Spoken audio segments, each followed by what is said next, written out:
Siapa sebenarnya yang kuat mohong dan memalukan negara?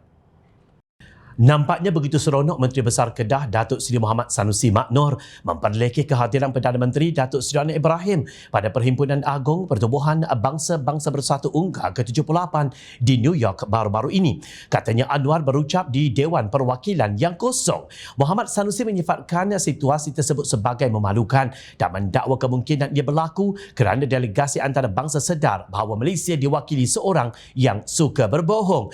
Ketua Pengarah Pilihan Raya Perikatan Nasional itu juga menyindir Anwar yang menyampaikan khutbah di Islamic Cultural Center of New York atau Pusat Kebudayaan Islam New York ICCNY. Pertama ucapan di PBB, yang kedua ucapan khutbah Jumaat. Khutbah tu tuan-tuan mujuk rukun dia. Kalau tak rukun khutbah, orang pun tak ada di masjid. Ini kerana mereka menganggap konsep madani yang dibawa oleh Anwar itu juga kosong, tiada isi. Kalau dia pergi cerita ke orang New York pun bukan tahu dia mohong. Tegas Muhammad Sanusi ketika berucap di Simpang Pelangai Pahang. Apakah sebenarnya yang dilakukan oleh Perdana Menteri Malaysia ketika berada di New York? Antaranya, Anwar dalam ucapan beliau di UNGA ke-78 berkata, kuasa-kuasa besar dan mereka yang bercita-cita untuk mendapat status antarabangsa yang lebih tinggi semakin mengetepikan Pertubuhan Bangsa-Bangsa Bersatu PBB. Memandangkan kuasa-kuasa yang akan terus memberi kata-kata kepada kepentingan multilateralisme, kita melihat kemunculan minilateralisme sebaliknya secara berkesan menjadi konfigurasi kuasa yang berpecah belah, katanya. Beliau melihat polarisasi telah menyebabkan persaingan kuasa besar berlaku yang akan mengakibatkan kesan negatif kepada negara, terutamanya yang lebih kecil di kawasan konflik. Kita hidup dalam dunia yang sangat terpolarisasi, tegas beliau. Ada berhujah cita-cita dan prinsip yang termaktub dalam piagam PBB menyeru negara-negara untuk menyelesaikan pertikaian mereka melalui cara yang aman dan menahan diri daripada ancaman atau penggunaan kekerasan terhadap integriti wilayah, kedaulatan dan kemerdekaan politik mana-mana negara.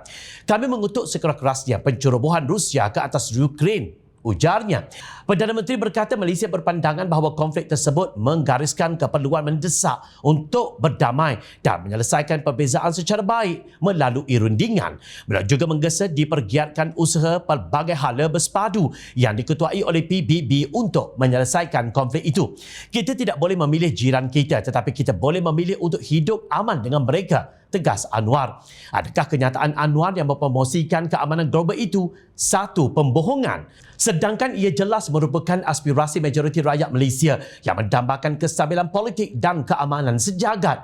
Dalam pada itu, pengerusi Pakatan Harapan itu menjadi pemimpin asing pertama yang diberikan penghormatan menyampaikan khutbah Jumaat oleh masjid yang pertama di New York yang dibuka pada 25 September 1995.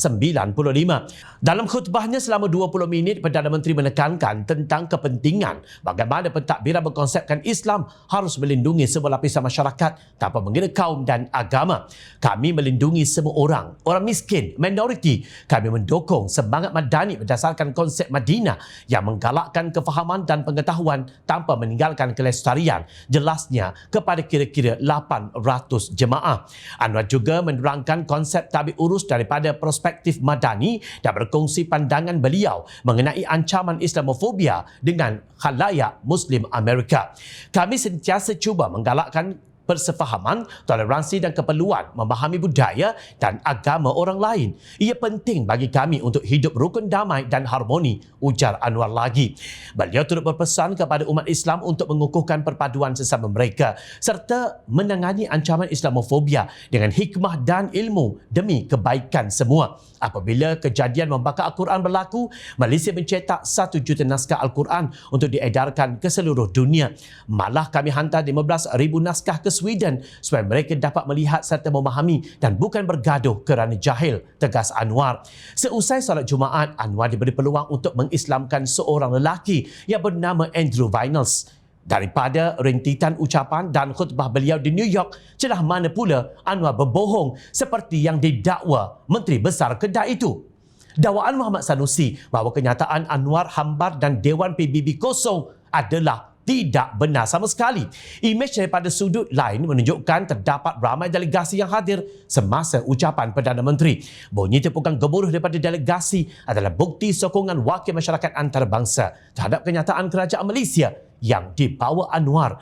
Dewan mungkin tidak penuh seperti keadaan ketika Presiden Amerika Syarikat Joe Biden berucap, tetapi kehadiran delegasi adalah lebih baik kalau tidak sama berbanding ketika sesi ucapan Chancellor Jerman Olaf Scholz dan Perdana Menteri Jepun Kishida Fumio. Berdasarkan analogi ini, adakah ketua kerajaan kedua-dua negara yang maju itu juga seorang pembohong? Sementara itu, bersama dengan Menteri Pelaburan, Perdagangan dan Industri Tengku Datuk Seri Zafrul Tengku Abdul Aziz, Perdana Menteri juga mendapatkan sokongan beberapa syarikat utama Amerika Syarikat untuk membuat pelaburan atau mengembangkan perniagaan mereka di Malaysia. Antaranya termasuk syarikat aero angkasa terbesar dunia Boeing, ConocoPhillips, AWS, Google, Airbnb, Amazon Web Services dan Kimberly-Clark yang bersedia untuk mengembangkan operasi mereka atau menyatakan hasrat untuk melebarkan sayap ke negara ini. Kenapa Muhammad Sanusi panas satu badan sehingga bertomah bahawa usaha Anwar dalam dakwah melawan kejahilan secara berhikmah dengan mencetak sejuta naskah Al-Quran bagi menangani Islamofobia sebagai satu pembohongan? Sepatutnya beliau sebagai pemimpin Malaysia yang patriotik, mereka sama-sama mendoakan agar lawatan delegasi Perdana Menteri ke New York membawa pulang pelaburan yang menjanjikan pekerjaan kepada rakyat di negara ini. Sebaliknya, pemimpin Perikatan Nasional mengeluarkan kenyataan yang tidak benar hanya untuk mengaibkan pemimpin kerajaan perpaduan. Walaupun mereka tahu itu satu pembohongan, mereka tidak takut kepada dosa memfitnah gara-gara kerana hendak menutup kebejatan sendiri. Natijahnya mereka lah yang sebenarnya memalukan negara. Ingat, rakyat sentiasa memerhati